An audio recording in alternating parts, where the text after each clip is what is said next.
আসসালামু আলাইকুম। আজ অনেকদিন পর কাজ করতে বসেছি। ভাবলাম শিউলি ফুলের একটা গহনা যেহেতু বানাচ্ছি, তাই একটা ভিডিও করে আপলোড দিই যাতে যারা নতুন নিজেরা নিজেদের জন্য বানাতে চাচ্ছে বা বিজনেস করতে চাচ্ছে তারা যাতে সুবিধা হয়। তো আমি এখানে কিছু কাঠের শিউলি বেস নিচ্ছি। তারপর ওখানে একটা সাদা কালারের উপরে একটা সাদা কালারের বেস দিচ্ছি যাতে হচ্ছে যে আমি যে কালারগুলো করব সেগুলো যাতে খুব সুন্দর করে ফুটে ওঠে। তো পুরাটাই হচ্ছে যে আমি পুরা ছোট বড় ৩ টা সাইজের শিউলি আছে, সবগুলোতে হচ্ছে যে আমি সাদা দিয়ে দিচ্ছি। এরপর এখানে আমি কমলা কালারের শিউলি ফুলের যে মাঝখানে আর আশেপাশে যে কালারটা থাকে ওটা দিয়ে নিচ্ছি আমি। এরপর হচ্ছে যে এটা অবশ্য খুবই ধীরে সুস্থে দেওয়া উচিত যাতে বাইরে না যায়, কারণ বাইরে গেলে খুবই দেখতে বাজে লাগে। এরপর হচ্ছে আমার শিউলি ফুলটা যখন হয়ে গেছে তো আমি একে একে সবকিছু করে নিচ্ছিলাম।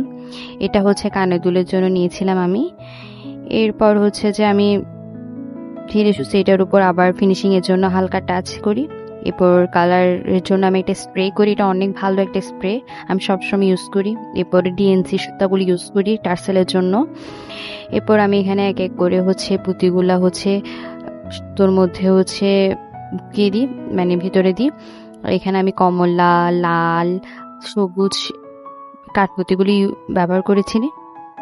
তারপর হচ্ছে আমি এ দোনো পাশে গিট দিয়ে সিকিউর করে নিই যাতে হচ্ছে যে যার যার সুবিধা মতো হচ্ছে উপর নিচ করতে পারি। এই তো আমার মালাটা শিউলি ফুলের হয়ে গেছে। এখন আমি হচ্ছে কানের দুলটা হচ্ছে যে বানিয়ে নিচ্ছিলাম, তো কানের দুলটাও হয়ে গেছে।